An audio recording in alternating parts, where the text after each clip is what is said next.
Hoy descubrirán cómo una copa romana de más de 1600 años cambia de color gracias a partículas de oro y plata.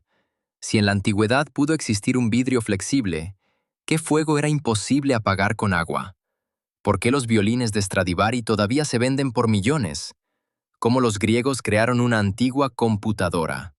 Y muchas otras tecnologías del pasado que parecen como si personas del futuro las hubieran olvidado por accidente en la historia. Empecemos con un artefacto que parece una copa común, hasta que la acercas a la luz. Número 9. La copa de Licurgo. Esto no es un objeto mágico de un juego, ni un accesorio de una película sobre dioses antiguos. Es una copa romana real del siglo IV, que se conserva en el Museo Británico. Si la miras con luz reflejada normal, parece verde. Pero si la iluminas desde atrás, el vidrio de repente empieza a brillar en rojo, casi rubí. Imaginen que viven en la antigua Roma, toman en sus manos un hermoso recipiente, lo giran hacia el sol, y literalmente cambia de color delante de sus ojos. Para una persona de aquel tiempo, esto podía parecer un pequeño milagro. Lo más extraño se descubrió ya en nuestra época. El investigador Ian Freestone y sus colegas, en el trabajo The Lycurgus Cup, a Roman Nanotechnology, describieron que el efecto está relacionado con diminutas partículas de plata y oro incrustadas en el vidrio.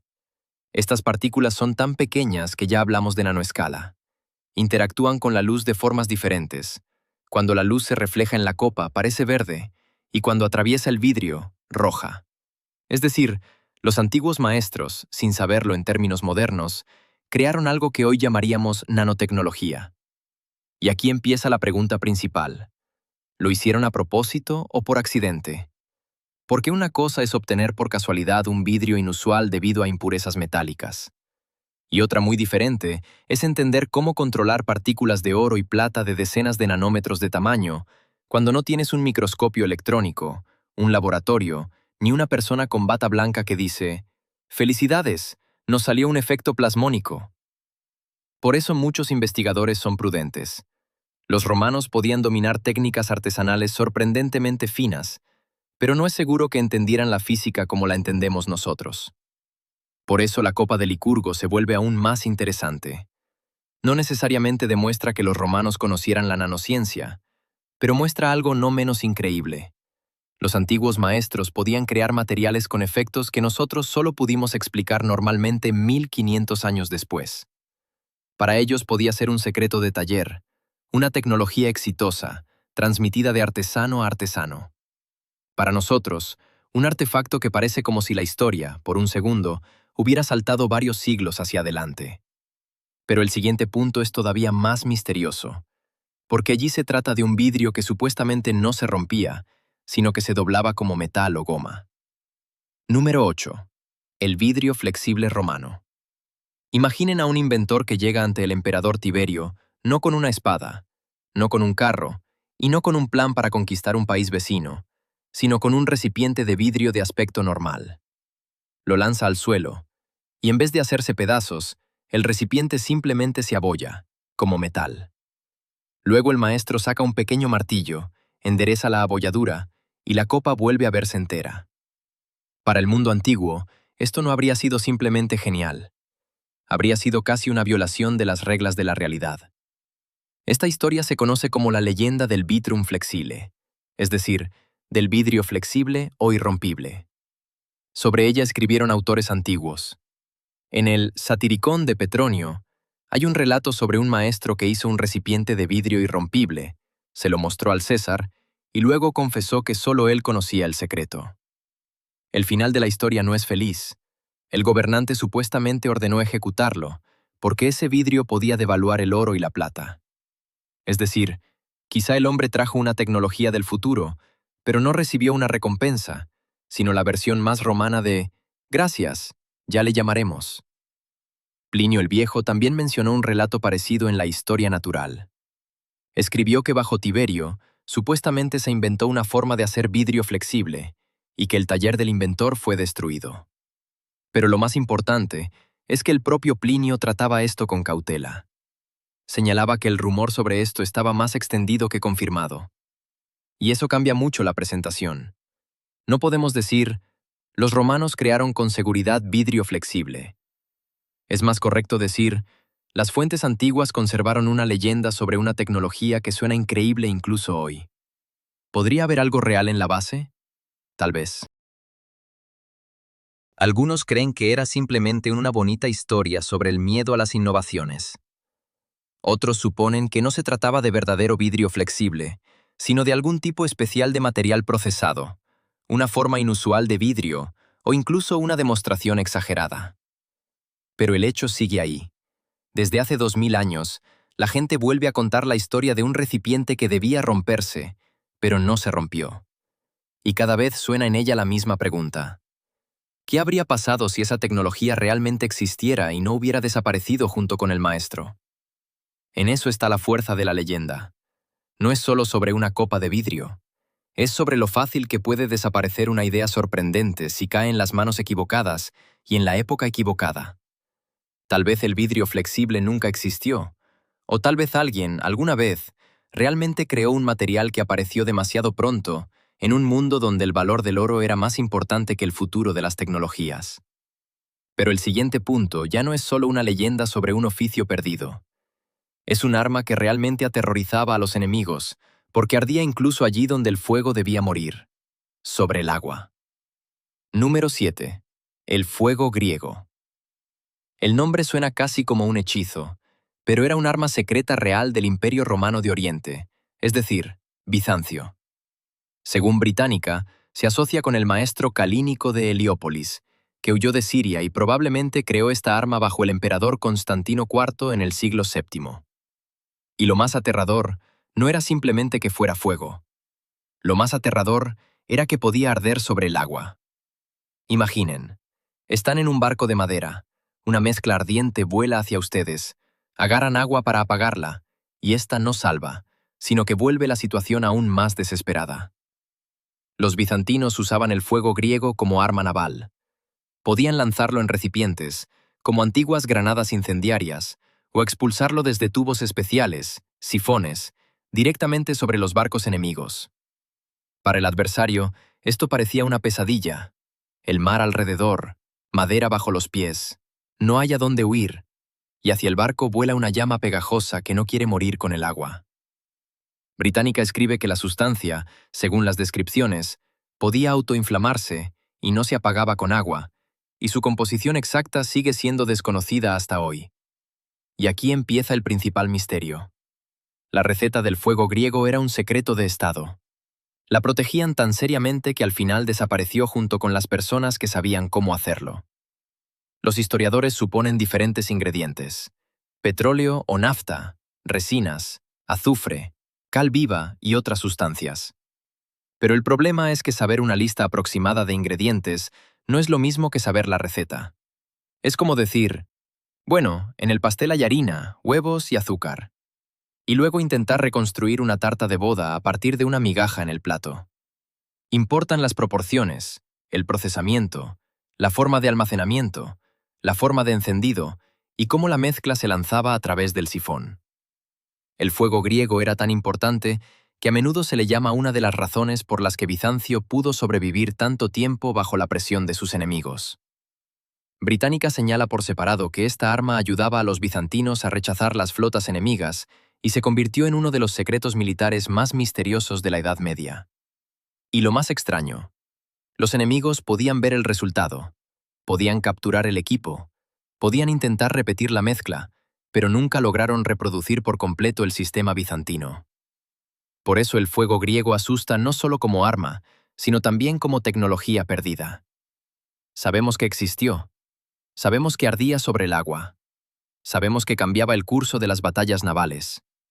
Pero la receta exacta hasta hoy sigue siendo un agujero histórico alrededor del cual los científicos discuten desde hace muchos años.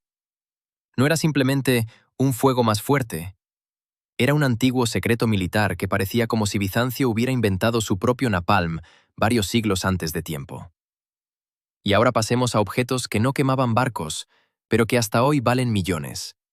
Los violines de Stradivari, cuyo sonido la gente intenta descifrar desde hace más de 300 años. Número 6. Los violines de Stradivari. Imaginen un instrumento de madera de 300 años de antigüedad que cuesta más que una mansión, Se protege como un tesoro de museo, y hasta hoy hace que los científicos discutan por qué suena exactamente así. Antonio Stradivari trabajó en la ciudad italiana de Cremona a finales del siglo XVII y principios del siglo XVIII, y sus violines hace mucho que se convirtieron en algo parecido al Ferrari del mundo de la música clásica. Solo que en vez de motor, madera, barniz, cuerdas y un misterio que la gente intenta resolver desde hace varios siglos. Durante mucho tiempo sonó una versión casi mística, que Stradivari conocía un secreto que nadie más pudo repetir. Madera especial, barniz especial, forma especial, la mano especial del maestro. Y la ciencia realmente encontró pistas interesantes. En 2006, Joseph Nagyvari y sus colegas publicaron en Nature un estudio de la madera de instrumentos de Stradivari y Guarneri, donde descubrieron señales de tratamiento químico de la madera. Y en 2017, en PNAS, Juan Qing-Tai y sus colegas volvieron a mostrar diferencias químicas en el arce de Stradivari en comparación con muestras modernas. Es decir, la versión de «es simplemente una bonita caja vieja con cuerdas» no funciona. Los materiales realmente pudieron haber sido tratados de forma inusual. Pero aquí hay un giro inesperado. Cuanto más se estudian los violines de Stradivari, más complicado se vuelve el mito. En 2012, 2014 y 2017, la investigadora Claudia Fritz, junto con el luthier Joseph Cortin y sus colegas, realizó pruebas ciegas de violines italianos antiguos y violines nuevos.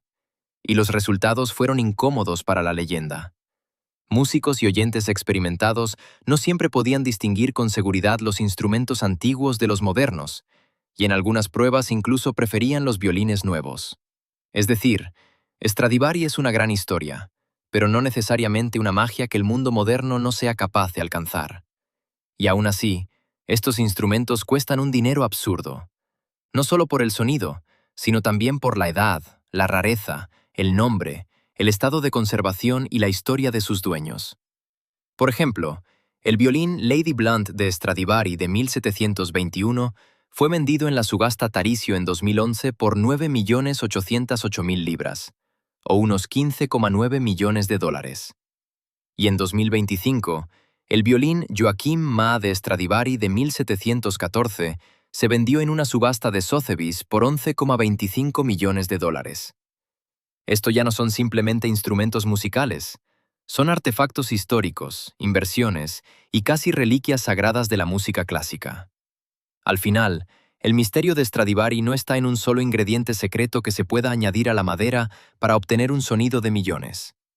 Más bien, es una mezcla de maestría, materiales, edad, leyenda, cultura y percepción humana. Tal vez los maestros modernos ya saben hacer violines que no suenan peor en pruebas ciegas. Pero el nombre Stradivari sigue funcionando como un hechizo. Lo oyes, y delante de ti ya no es simplemente un violín, sino 300 años de música, dinero, disputas y una adoración casi religiosa por la madera con cuerdas. Y ahora pasemos a un dispositivo que rompe todavía más la idea del mundo antiguo. Un mecanismo que encontraron en los restos de un barco y que resultó ser algo parecido a una computadora de la antigua Grecia. Número 5. El mecanismo de Anticitera. A principios del siglo XX, unos buzos griegos que buscaban esponjas encontraron, cerca de la isla de Anticitera, un antiguo naufragio. Entre estatuas, monedas y otros hallazgos, había un extraño trozo de bronce cubierto de corrosión. Al principio no parecía algo especialmente impresionante, solo un bulto oxidado de una vieja barca mojada. Pero cuando empezaron a estudiarlo, quedó claro. Dentro había un mecanismo con engranajes, escalas y un sistema de cálculos que en absoluto debería encajar también en nuestra simple idea de la antigüedad. El mecanismo de Anticitera a menudo se llama la computadora analógica más antigua conocida. Fue creado aproximadamente en el siglo II o I antes de nuestra era y podía mostrar el movimiento del Sol y de la Luna, predecir eclipses, trabajar con ciclos calendáricos e incluso relacionarse con el calendario de los juegos antiguos. En 2006, en la revista Nature, Mike Edmonds, Tony Frith y sus colegas publicaron un estudio en el que, con ayuda de tomografía tridimensional de rayos X, leyeron inscripciones ocultas y analizaron el dispositivo mucho más profundamente. Fue precisamente entonces cuando se volvió aún más evidente. No era simplemente un bonito juguete astronómico, sino un instrumento de cálculo increíblemente complejo. Lo más loco es el nivel de ingeniería. En su interior se usaban decenas de ruedas dentadas que transmitían movimiento unas a otras y modelaban ciclos celestes. En 2021, el equipo de Tony Freeth publicó en Scientific Reports una reconstrucción de la parte frontal del mecanismo y mostró lo complejo que podía ser su sistema de representación del cosmos según las ideas de la antigua Grecia. Imaginen, hace 2000 años, alguien no solo miraba al cielo y decía, ¡qué luna tan bonita!, sino que construía una máquina de bronce que traducía el movimiento de los cuerpos celestes al trabajo de engranajes. Y el misterio está en que mecanismos de complejidad similar vuelven a aparecer en el registro histórico mucho más tarde. No porque la gente antigua fuera más tonta que nosotros, sino porque esas tecnologías requieren una cadena de conocimientos, talleres, herramientas y tradición que podía romperse fácilmente. El mecanismo de anticitera es como encontrar en una cocina antigua no solo un cuchillo, sino un reloj mecánico complejo. Demuestra que los antiguos ingenieros podían estar mucho más cerca de la mecánica precisa de lo que estamos acostumbrados a pensar. No sabemos quién exactamente lo creó. A veces se relaciona con las tradiciones de Arquímedes, las escuelas de Rodas u otros centros de la ciencia griega, pero no hay un nombre exacto del maestro. Ante nosotros hay un dispositivo sin autor, casi sin análogos, y con un nivel de complejidad que obliga a revisar el respeto hacia los antiguos ingenieros. Y si la copa de Licurgo muestra que los antiguos maestros podían jugar con la luz a nivel de nanopartículas, entonces el mecanismo de anticitera muestra que podían convertir el cielo en matemáticas de bronce. Y ahora pasemos a un material que suena casi como un metal legendario de fantasía, el acero de Damasco, espadas con patrones de agua y una reputación de arma que los europeos consideraban casi imposible. Número 4. El acero de Damasco. Imaginen una espada con un patrón parecido al agua corriente, que al mismo tiempo es afilada, resistente y lo bastante flexible como para no romperse por un golpe fuerte. Para los europeos de la época de las cruzadas, esas hojas podían parecer casi armas de otra era. Frente al acero común, parecían algo misterioso. Cortaban mejor, se veían más hermosas, duraban más, y la superficie parecía cubierta de ondas, como si el metal recordara el movimiento de un río. Pero aquí es importante aclarar, el acero de Damasco no es exactamente una receta concreta de la propia Damasco. La mayoría de las veces se habla de hojas hechas del llamado acero Bulat o Woods, que se producía en el sur de la India y en otras regiones, y luego llegaba a Oriente Medio a través de rutas comerciales. Damasco era un importante centro comercial y armero, por eso el nombre de la ciudad se pegó a estas espadas tan firmemente como si fuera su única patria. Es más o menos como llamar a todo el producto por el nombre del mercado donde se vendía. En 2006, en la revista Nature, salió un trabajo de Peter Pofler y sus colegas, donde en una muestra de un sable histórico de Damasco encontraron nanotubos de carbono y nanohilos de cementita. Esto suena casi demasiado bonito. Una espada antigua, nanoestructuras y un metal que durante siglos se consideró un misterio. Los científicos supusieron que esas estructuras podían aparecer debido a la composición especial del acero inicial y al proceso de forja. Pero eso no significa que los antiguos herreros se sentaran y dijeran, bien, añadamos nanotubos para mejorar las características. No conocían los términos modernos, pero podían encontrar por experiencia una tecnología que daba un resultado increíble. El secreto no estaba solo en las manos del maestro, sino también en la materia prima. Si el acero Woods inicial tenía la composición necesaria de impurezas, carbono y microestructura, el herrero podía obtener ese mismo dibujo acuoso y propiedades sobresalientes. Pero cuando las rutas comerciales cambiaron, los yacimientos y las tecnologías se volvieron inaccesibles, y la tradición se rompió, reproducir el original se volvió casi imposible. Puedes saber que se necesita buen acero, pero no saber qué mineral exacto, qué impurezas, qué temperatura, cuántos calentamientos y cuánto tiempo enfriar. Hoy los científicos y herreros saben crear hermosas hojas con patrones y materiales inspirados en el acero de Damasco. Pero el misterio histórico permanece. ¿Cómo exactamente los maestros del pasado obtenían aquellas propiedades legendarias, ¿Hasta qué punto los relatos sobre una nitidez increíble fueron exagerados? ¿Y dónde pasa la frontera entre la metalurgia real y una bonita leyenda militar? El acero de Damasco asusta y fascina precisamente por esto. No era magia, sino un oficio tan fino que después de perderse la cadena de conocimientos, empezó a parecer magia. Y ahora pasemos de las espadas a las piedras, a las gigantescas esferas perfectamente redondas de Costa Rica, que yacían en la selva y hacían que la gente adivinara quién y para qué las creó. Número 3. Las esferas de piedra de Costa Rica. Imaginen: selva, calor, plantaciones de banano, trabajadores despejando la tierra, y de repente empiezan a aparecer enormes bolas de piedra desde el suelo. No una, no dos, sino cientos, algunas del tamaño de una pelota y otras más altas que una persona. Y lo principal, son tan lisas y redondas que no parecen rocas casuales, sino como si alguien en la antigüedad hubiera decidido hacer planetas gigantes de piedra y colocarlos sobre la Tierra. Estas esferas se relacionan con la cultura precolombina diquís, en el sur de Costa Rica. En 2014, los asentamientos con esferas de piedra del diquís fueron incluidos en la lista del Patrimonio Mundial de la UNESCO. La UNESCO señala por separado que estas esferas son raras precisamente por la combinación de tamaño, forma, cantidad, y por el hecho de que una parte de ellas se ha conservado en sus lugares originales dentro de antiguos asentamientos. Las más grandes alcanzan aproximadamente 2,57 metros de diámetro. Es decir, esto no es "alguien hizo una piedrita bonita para el jardín". Son monumentos enormes que había que tallar, trabajar, transportar y colocar allí donde debían significar algo. Y aquí empieza el misterio. Sabemos que no son esferas naturales. Las hacían a mano. Tallaban la piedra, llevaban la forma al punto deseado y pulían la superficie.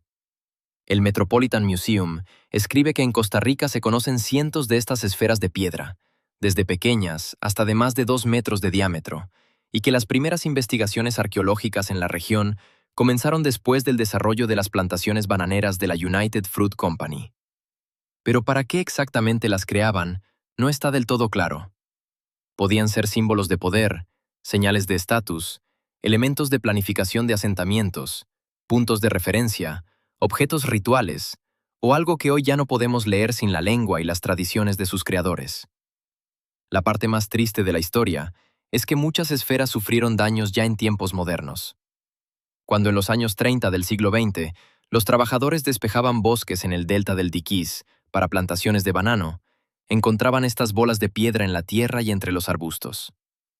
Harvard Magazine escribió que los trabajadores de la United Fruit Company descubrieron muchas de estas bolas de piedra al despejar bosques tropicales, y que su propósito original hasta hoy sigue siendo un misterio. Algunas esferas se movían, se dañaban, se llevaban como decoración, y alrededor de ellas incluso surgían rumores sobre oro escondido dentro. Imaginen el nivel de tragicomedia. La gente encuentra un artefacto antiguo que sobrevivió siglos, y el primer pensamiento es: ¿y si dentro hay un tesoro?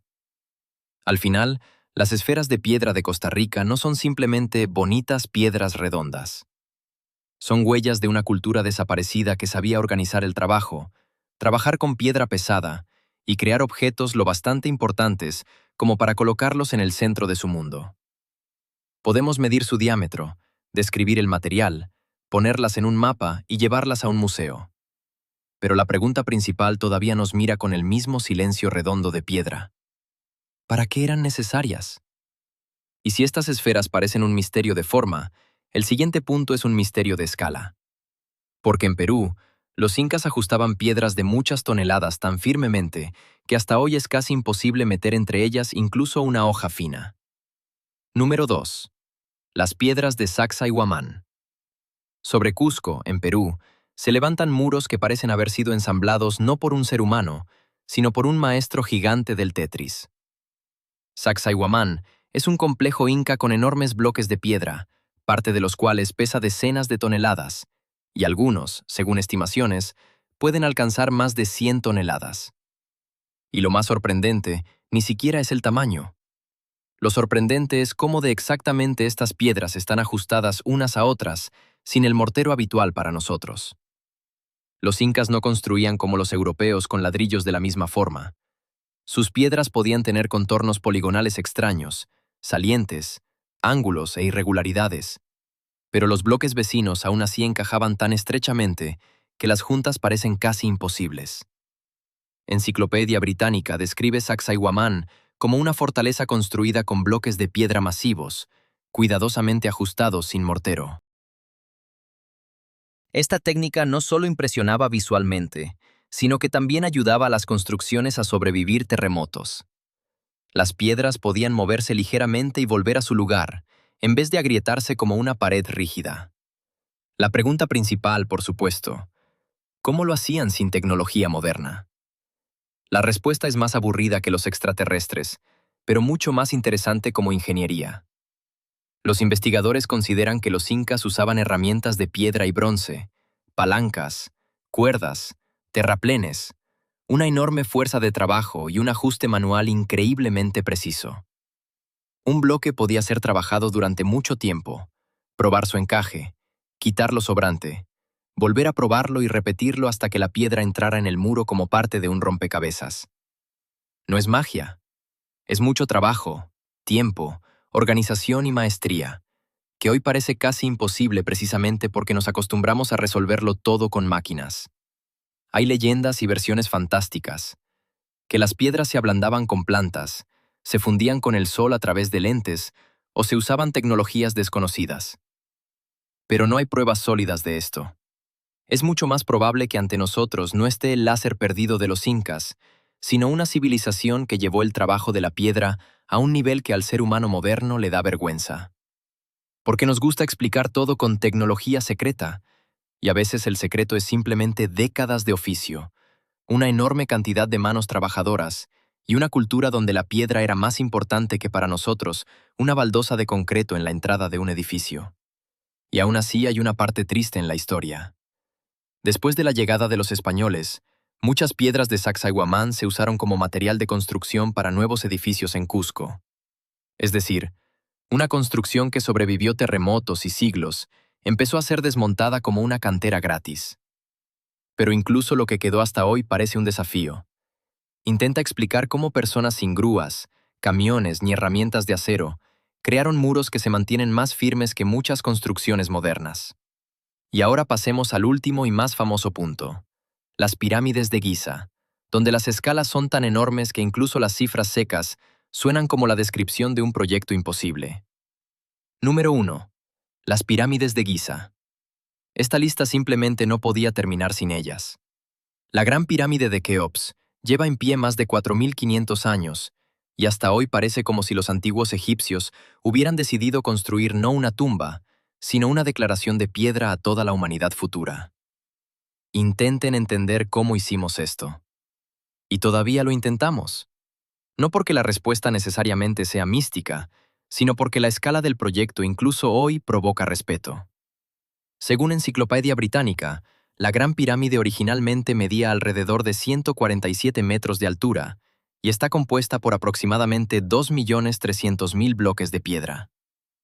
La mayoría de los bloques pesaban varias toneladas, y algunos elementos individuales de granito podían ser mucho más pesados. Los egipcios no tenían grúas, camiones, excavadoras ni máquinas de acero.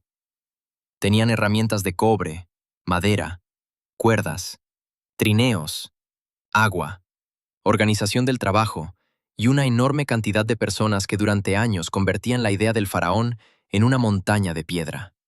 Una de las preguntas clave es cómo movían masas de piedra tan grandes.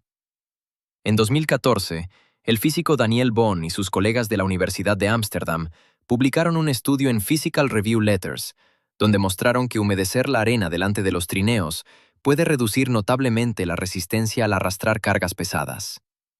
Y esto es especialmente interesante porque en imágenes del antiguo Egipto realmente se puede ver a personas vertiendo agua delante de un trineo con una estatua.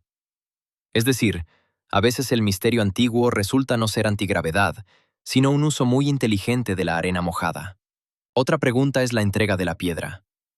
En 2017, arqueólogos que estudiaban los papiros de Wadi al-Jarf hablaron sobre el diario de un funcionario llamado Merer.